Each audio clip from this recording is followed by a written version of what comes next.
Sveiki ir tai papasakosiu jums apie Sat Tila Ekadašį. Sat Tila Ekadašis.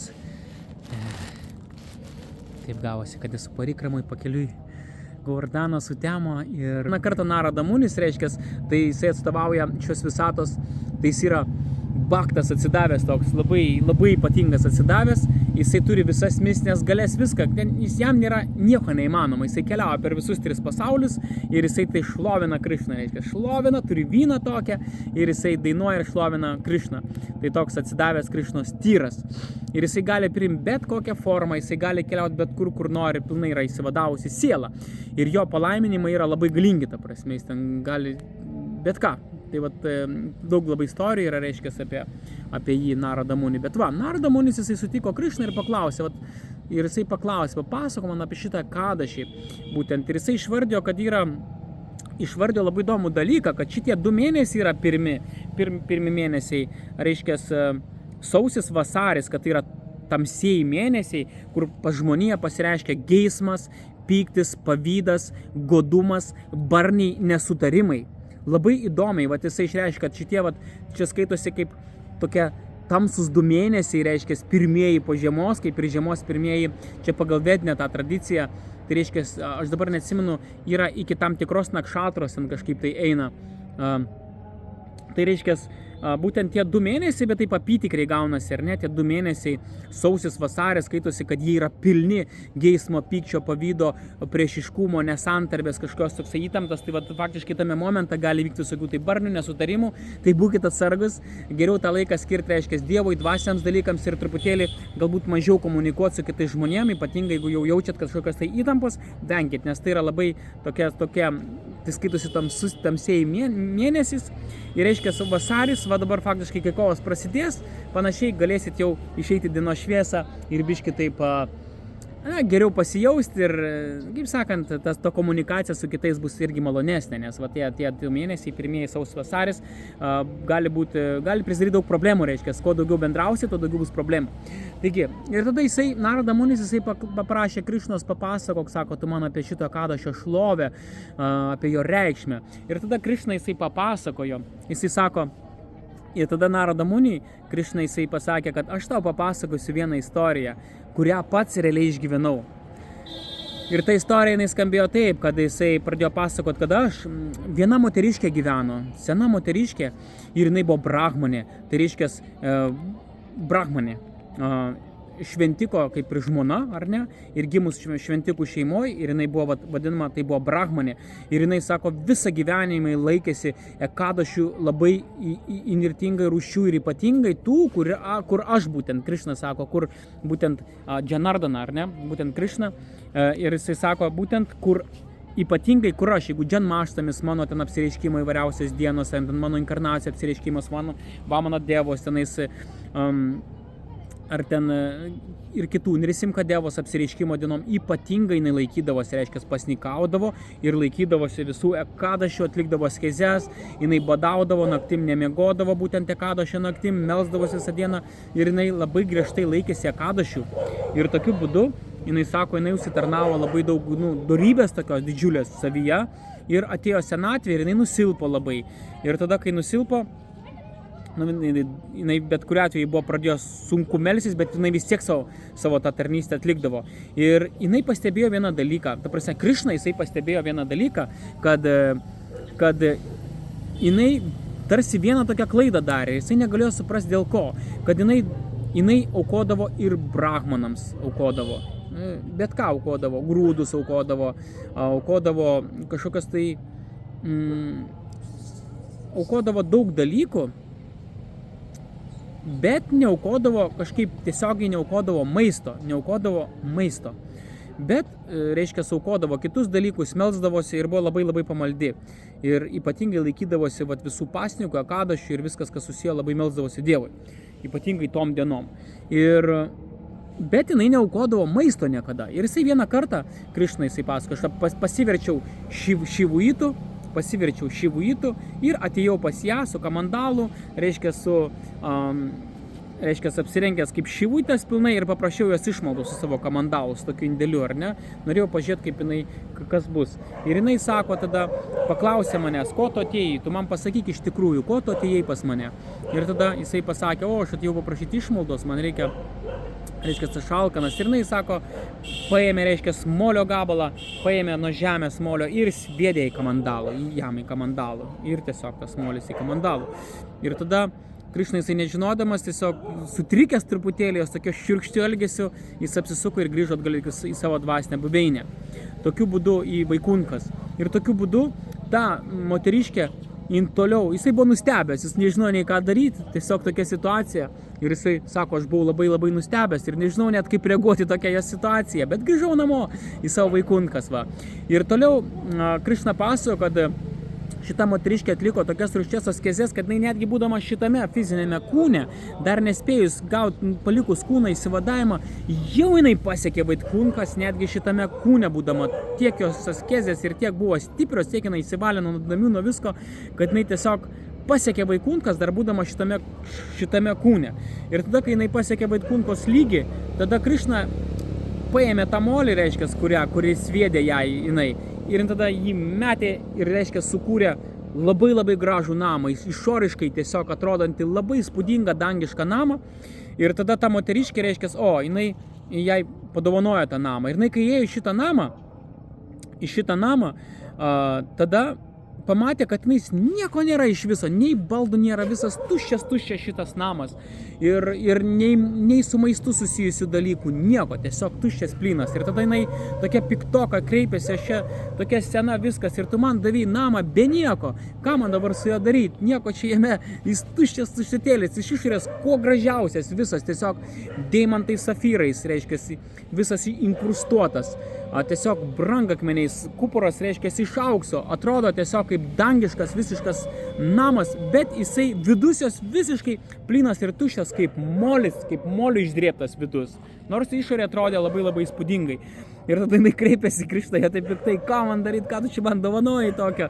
Va, ir tada jisai pasakė Krišną, tu užsidaryk, sako, šitame name. Ir sako, pamačius šitą įspūdingą, sako, namą, pradės rinktis devotos ir klaus tavęs, norės ateiti tavo svečius, bet tu neatidaryk durų, tol, kol jos nepapasakos tau apie šito Ekadošio šlovę. Apie šito būtent Ekadošio šlovę,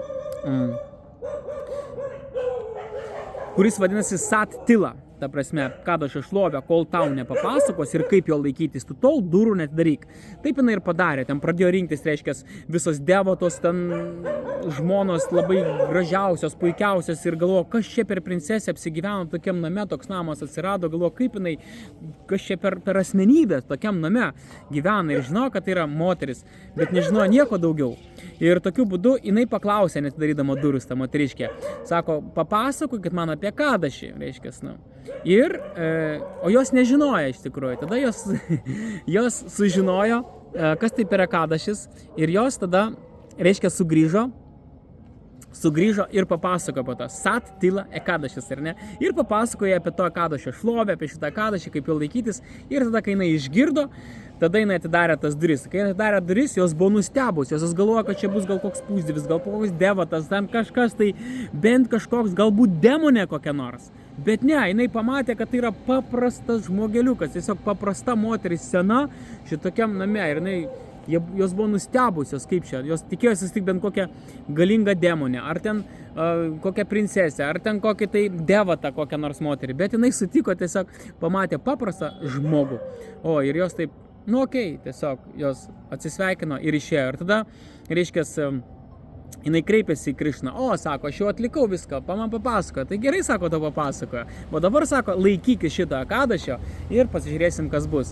Ir tokiu būdu jinai pasilaikė šito Ekadošio, būtent tokiu būdu, kaip papasakojo tą šlovę, kaip aš jums pasakoju, ar ne, Pulasija Munis, kaip pasakojo, jinai laikėsi to Ekadošio ir kitą rytą, kai jinai jo įsilaikė, aišku, jinai buvo jau dvasiniam lygį pasiekus, reiškia, bet turėjo dar fizinį savo kūną.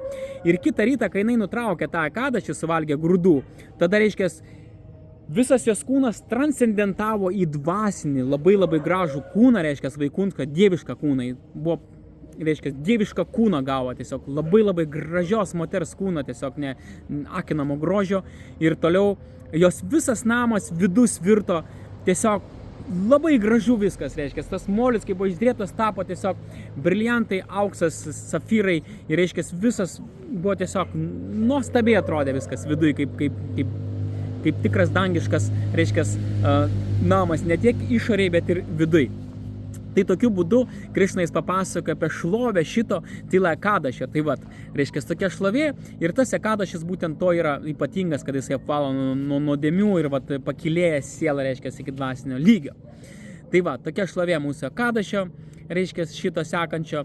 Aišku, kas nori laikytis jo pilnai tam pagal tas tradicijas, o kas negali tokiu būdu visiškai, tai tada mes tiesiog kartuojam Hare Krishna Mahamantrą, mes galim paaukoti Dievui, pūdžią kažkokią tai atlikti, ar ne, daugiau dvasinių veiksmų kažkokių tai atlikti tą dieną.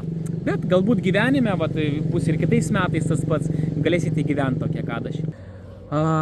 Vienas išminčius atėjo pas Pulasya Muni ir paklausė, kaip reikia atlikti būtent šitą Ekadašį, kaip šitas Ekadašis būtų atliekamas tinkamiausiai.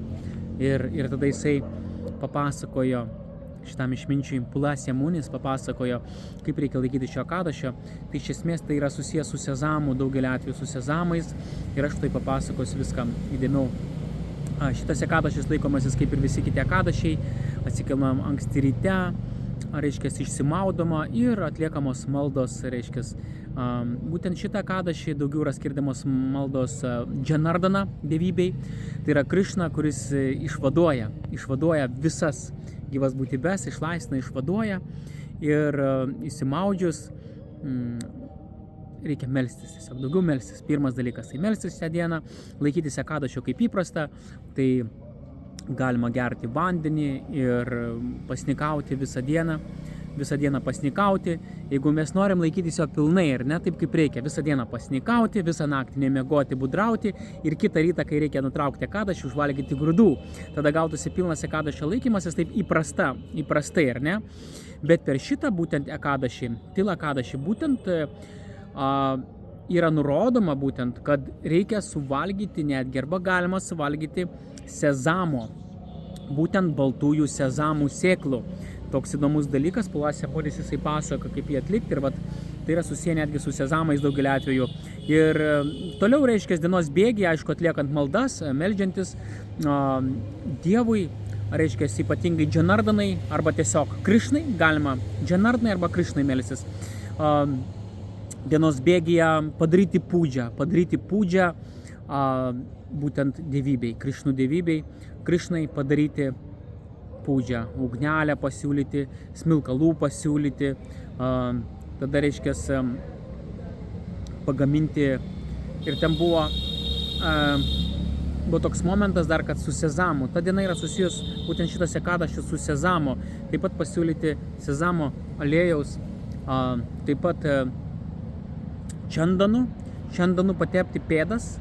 Galima mintise tai padaryti, galima dievybę turint, galima nuotraukėlę turint, priliesti po truputėlį, bet mintise galima, tai faktiškai ugnelę pasiūlyti, smilkalą pasiūlyti, čandano, ir aliejum galima patepti, pamasažuoti truputėlį pėdos dievybių, arba mintise galima taip pat atlikti visą šitą dalyką, jeigu jūs neturit. Galite nuotraukėlę Krišnos paimti ir galima netgi mintise pasiūlyti smilkalą, tai taip pat veikia labai stipriai, bet aišku, čia tuo atveju, jeigu neturi tokios galimybės, arba aš turiu smilkalą, turiu ugnelę padarę, ar ne, bet jūs neturite, tarkim, sandalo pastos, ar ne, tai sandalo pastą galite mintise ir patepti pėdas.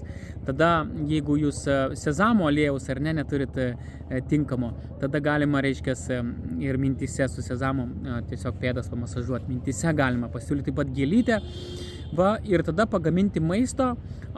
Jisai paminėjo moliūgą, kad labai gerai tinka maistą pagaminti iš moliūgo, taip pat kokosas tinka. Moliūgas, kokosas, galima betelio riešutų taip pat pasiūlyti, ir guava vaisiaus. Jisai paminėjo tuos, bet sako, jeigu net neturi šitų dalykų, galite pasiūlyti tiesiog betelio riešutų, tokius dalykus. Taip pat tas Ekadašis jisai laikomasis dar reikia padaryti, būtent čia, kaip pasakoja šitas išminčius, kaip reikia laikyti šio Ekadašio labai tinkamai.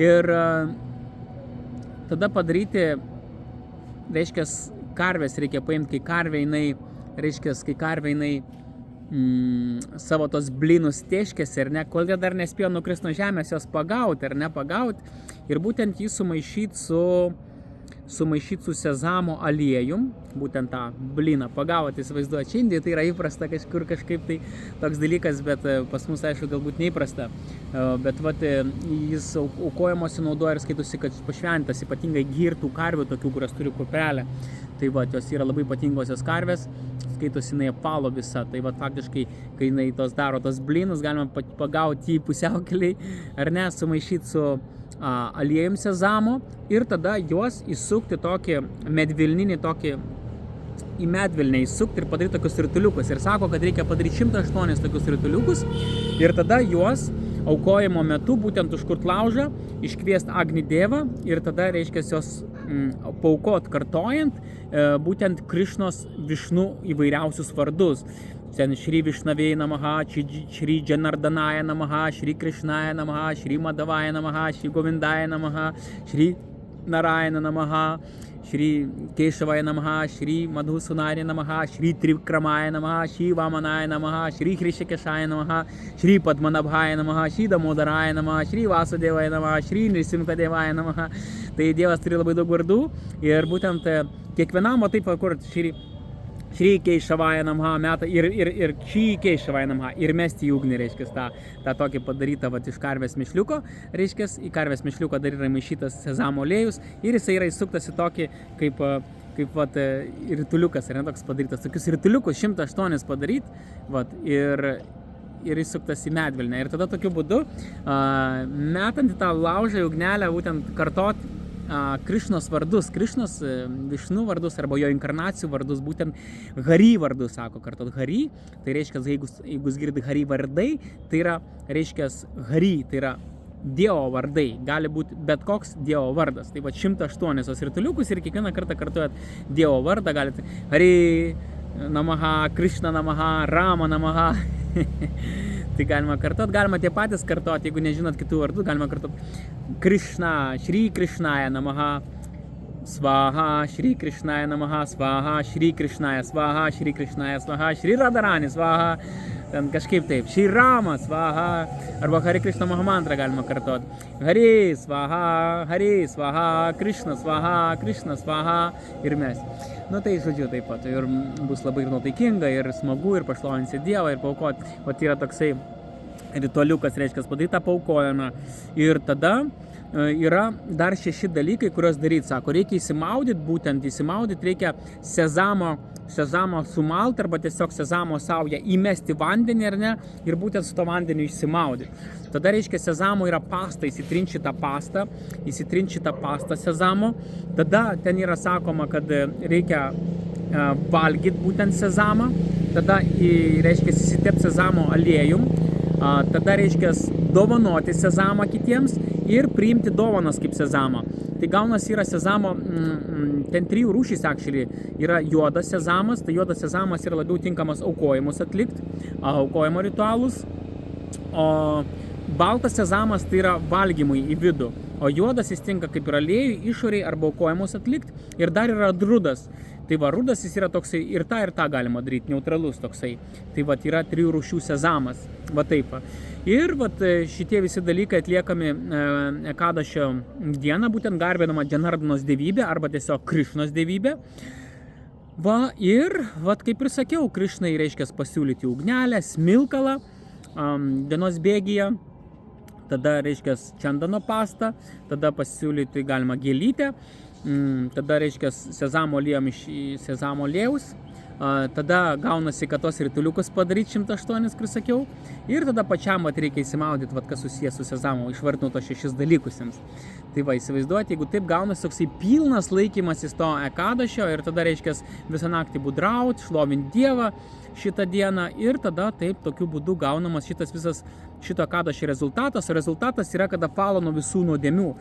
Tada vienas tas išminčius Pulasa Munio ir paklausė, ką daryti, sako, žmogus, kai gimsta, iš karto jisai daro labai daug nuodėmių, jisai atlieka labai daug nuodėmių ir kaip jam apvalyti. Jį veikia geismas, jį veikia godumas, jį veikia pavydas ir automatiškai jisai skatinamas to, gali padaryti vagystę, gali pakenkti kitam, gali nužudyti kažkokią tai ar gyvūną ir visose gali kažką tai apgauti ir vyksta tam tikros nuodėmių darymas, sako, gyva būtybė tik tai gimsta ir jinai pradeda daryti nuodėmes arba įsivelia į nuodėmių darymą.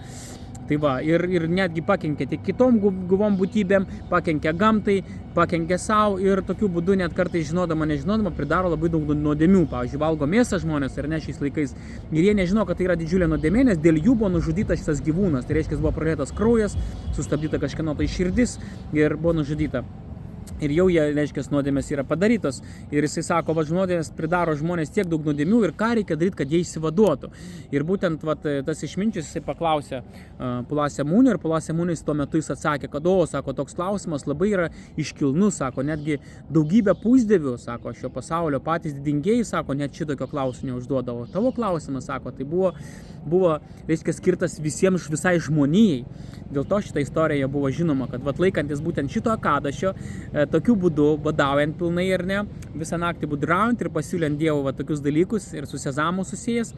Dar jisai paminėjo, kad brahmanam, tiem šventikam, kurie aukoja, galima paaukoti jiems sezamo galima paaukoti grūdų. Kiekį ten kalba apie podynę grūdų paaukoti brahmanams ir taip pat tenais buvo pasakyta, kad melstis Dievui būtent Krišnai arba Džanardanos formai, čia yra Džanardana tai ta pati Krišnos forma, tai kita jo truputėlį inkarnacija.